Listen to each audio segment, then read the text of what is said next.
Good morning students. Self study में आज हम पढ़ेंगे क्लास 11th बिजनेस स्टडीज का chapter second forms of business organisation. आज के इस वीडियो में हम पढ़ेंगे जॉइंट हिंदू फैमिली बिजनेस, या दूसरे शब्दों में कहें हिंदू अनडिवाइडेड फैमिली बिजनेस के बारे में। पिछले वीडियो में हमने समझा था सोल प्रोप्राइटरशिप। आज हम सेकंड फॉर्म के बारे में पढ़ेंगे, हिंदू अनडिवाइडेड फैमिली बिजनेस। इसकी मेरिट्स क्या है, डेफिनेशंस क्या है, कैरेक्टरिस्टिक्स क्या है, ये हमें इस वीडियो में आज पढ़ने को मिलेगा। तो चलिए दोस्तों समझते हैं आज का हमारा topic, Hindu undivided family business.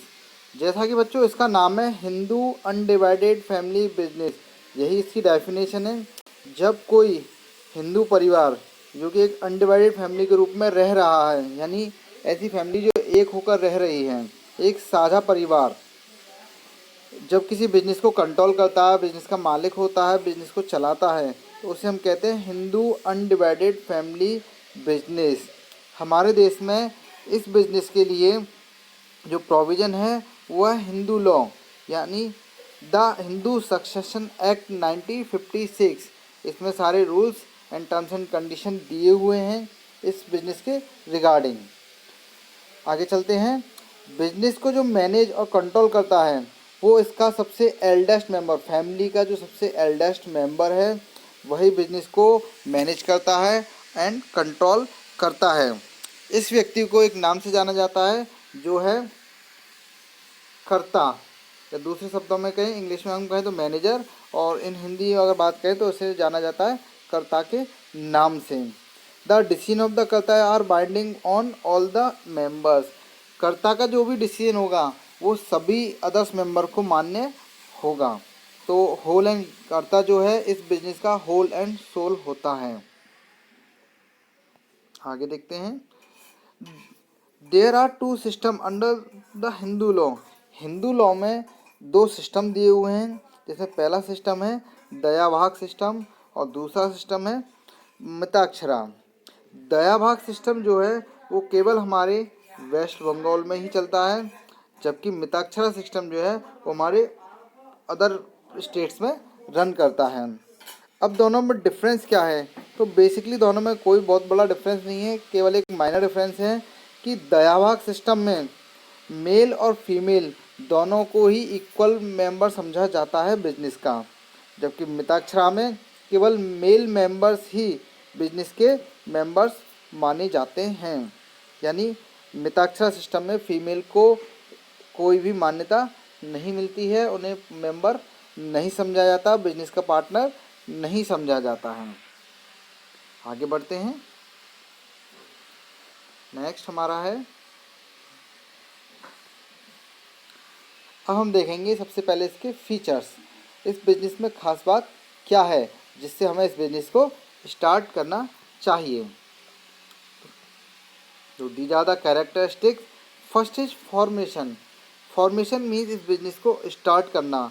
तो सबसे अच्छी बात है एटलीस्ट 2 मेंबर आर रिक्वायर्ड।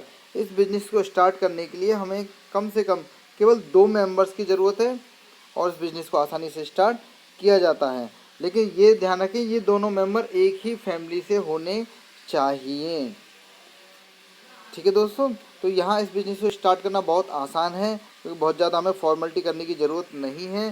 केवल 2 मेंबर हमारे पास हों, एक ही फैमिली से हों, उनके द्वारा प्रॉपर्टी लगाई जाए, उनके द्वारा कैपिटल इन्वेस्ट किया जाए, तो ये बिजनेस आसानी से स्टार्ट किया जा सकता है। There is no need for any agreement.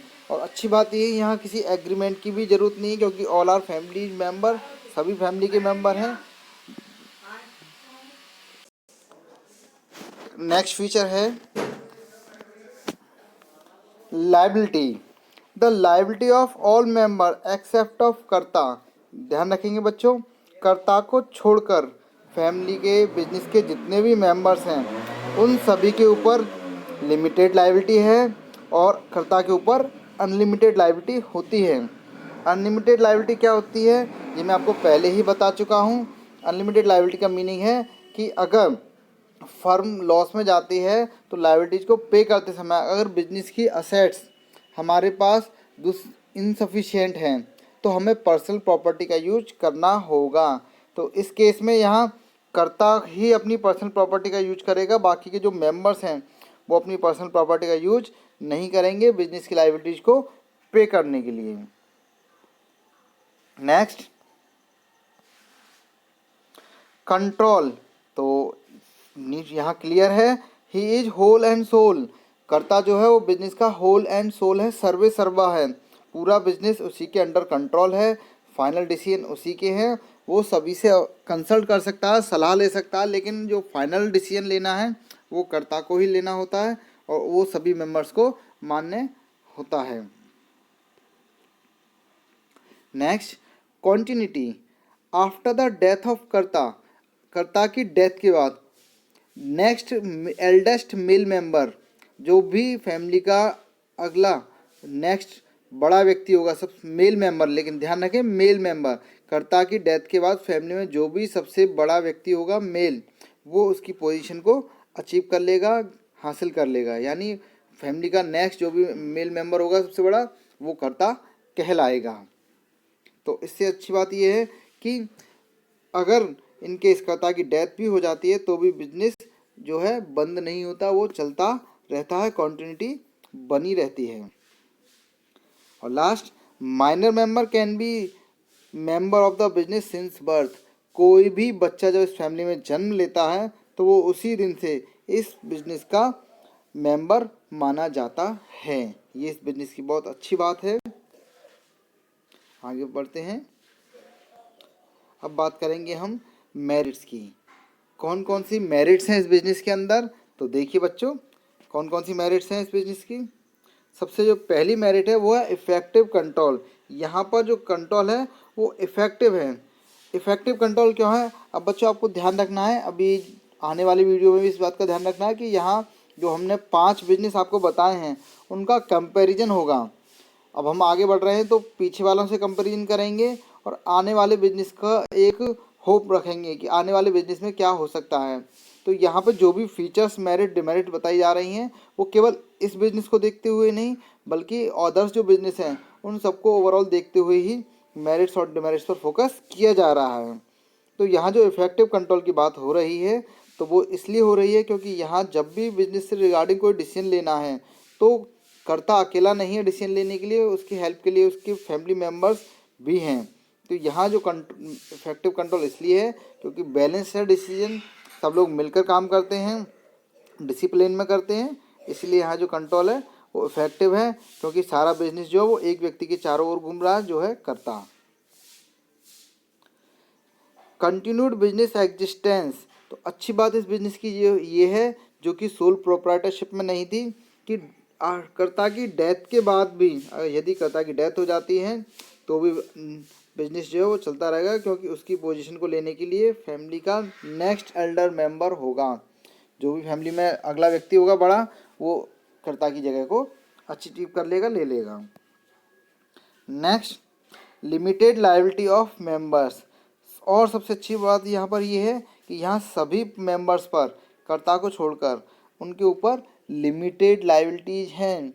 यानी इनकेस अगर बिजनेस को लॉस होता है तो एक कर्ता ही है जो अनलिमिटेड लायबिलिटी को बियर करेगा, बाकी सभी को लिमिटेड लायबिलिटी बियर करनी होंगी। तो इससे क्या है, उन सभी मेंबर्स की जो है पर्सनल प्रॉपर्टी सेफ रहेगी, उसे कोई नुकसान नहीं होगा। Increase loyalty and cooperation. और अच्छी बात इस बिजनेस की क्या है कि इससे एक तो लॉयल्टी इंक्रीज होती है और कॉपरेशन इंक्रीज होता है क्योंकि लोगों जब पूरी फैमिली एक बिजनेस को कर रही है तो एक तो विश्वास की भावना लोगों में पैदा होती है, फैमिली में भी विश्वास की भावना पैदा होती है, और दूसरा सहयोग की भावना, एक दूसरे के लिए सहयोग करना, क्योंकि बिजनेस एक व्यक्ति का नहीं है, पूरी फैमिली का है। तो अगर सब मिलकर काम करेंगे तो पूरी फैमिली का बेनिफिट है, किसी एक व्यक्ति का बेनिफिट नहीं है।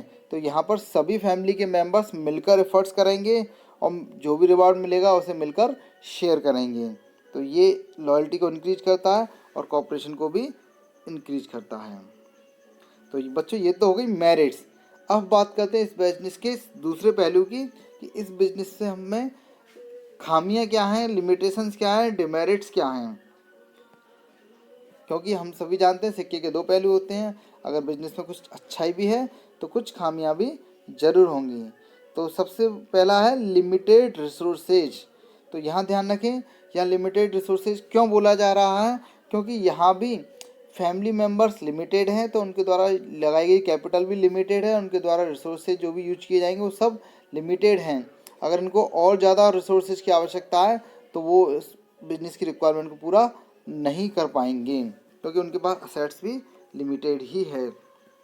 अनलिमिटेड लायबिलिटी ऑफ कर्ता, सबसे बड़ी जो प्रॉब्लम यहाँ नज़र आती है वो ये है कि एक अकेला कर्ता ही अनलिमिटेड लायबिलिटी को बियर करता है। तो इस केस में कर्ता बहुत बड़े लॉस में जाता है यदि बिजनेस घाटे में जाता है तो, क्योंकि सारी लायबिलिटी को अकेले ही उसे बियर करना होता है, same as sole proprietorship. Next, dominance of Karta. एक नई खामी जो निकल कर आती है वो ये भी है कि कभी कभी अगर जो कर्ता है अगर वो हिटलर का रूप ले ले, यानी अगर से हिटलर शाही कहें, रेड टैपिज्म की भावना कहें, डोमिनेंस ऑफ कर्ता कहें, तो कभी क्योंकि कर्ता का ही फाइनल डिसीजन है, कर्ता ही सारे डिसीजन लेगा, तो इस वजह से कभी कभी क्या होता है, कर्ता अपनी मनमानी करने लग जाता है। दूसरे शब्दों में कहें तो उसकी मोनोपोली स्टार्ट हो सकती है, जिसे अदर मेंबर माने या ना माने तो कन्फ्लिक्ट्स भी पैदा हो जाएंगे। क्योंकि अगर कर्ता हर समय अपना ही डिसीजन को फाइनल डिसीजन मानेगा, अदर्स मेंबर्स की बात को नहीं मानेगा, तो इसे मोनोपोली कहेंगे और फिर बिजनेस में डिस्प्यूट्स अराइज हो जाएंगे। लिमिटेड मैनेजरियल स्किल, इस बात को ध्यान रखें बच्चों कि कोई भी व्यक्ति अपने आप में कंप्लीट नहीं है। कंप्लीट का मीनिंग कि एक व्यक्ति के अंदर सारी क्वालिटी नहीं हो सकती। हर व्यक्ति के अंदर एक क्वालिटी, 2, 3, 4 हो सकती हैं, लेकिन दुनिया की सारी क्वालिटी एक व्यक्ति के अंदर नहीं हो सकती हैं। फॉर एग्जांपल, जैसे एक व्यक्ति को अगर बिजनेस चलाना है तो उसे बहुत सारी क्वालिटी की ज़रूरत है, जैसे उसे अच्छी नॉलेज का होना, उसे लोगों को डील करना आना, उसका अच्छा कम्युनिकेशन होना, वर्कर्स को लेकर चलना जिसे लीडरशिप कहते हैं, अपने कस्टमर को कैसे डील किया जाए, प्रोडक्ट्स के रिगार्डिंग नॉलेज होना, टेक्निकल नॉलेज होना, मशीन्स की नॉलेज होना, अकाउंट्स की नॉलेज होना, मार्केट की नॉलेज होना। तो ये सारी नॉलेज एक व्यक्ति के पास नहीं हो सकती। तो बड़ी बड़ी कंपनियां जैसे होती हैं तो उनके पास इस चीज़ के लिए डिपार्टमेंट्स होते हैं।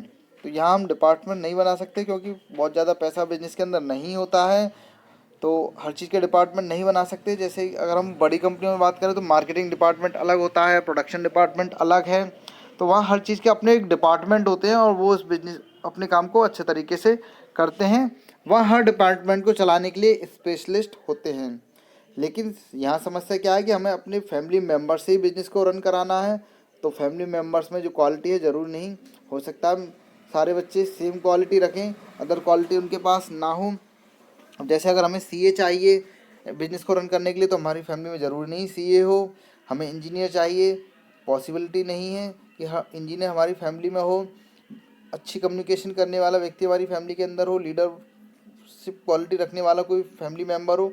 तो ये जो सारी क्वालिटी हैं एक व्यक्ति में या एक फैमिली में होना इम्पॉसिबल है। जबकि अदर बिजनेस में क्या है, अगर ये क्वालिटी नहीं है तो हम लोगों को खरीद सकते हैं, हायर कर सकते हैं, पैसा पे कर सकते हैं, उन्हें रख सकते हैं। लेकिन यहाँ क्या है कि यहाँ सारी जो मैनेजमेंट है वो फैमिली मेम्बर्स के हाथ में है। तो ये इस बिज़नेस की एक और सबसे बड़ी खामी है।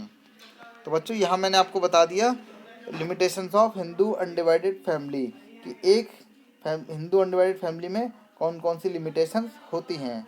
तो बच्चों मैंने आपको 2 टॉपिक क्लियर किए हैं, सोल प्रोप्राइटरशिप पहले वीडियो में, सेकंड वीडियो में मैंने Hindu undivided family business explain किया है। थर्ड जो हमारा वीडियो आएगा वो पार्टनरशिप पर होगा। तो 1 बाय 1 हम सब सारे क्लियर करेंगे और एट द एंड हम पाँचों का कंक्लूजन निकालेंगे कि which one is best for us, कि पाँचों में से हमारे लिए सबसे अच्छा कौन सा है और हम उसे कैसे चूज करें। तो दोस्तों फिर मिलते हैं अगली वीडियो के साथ। बाय बाय दोस्तों।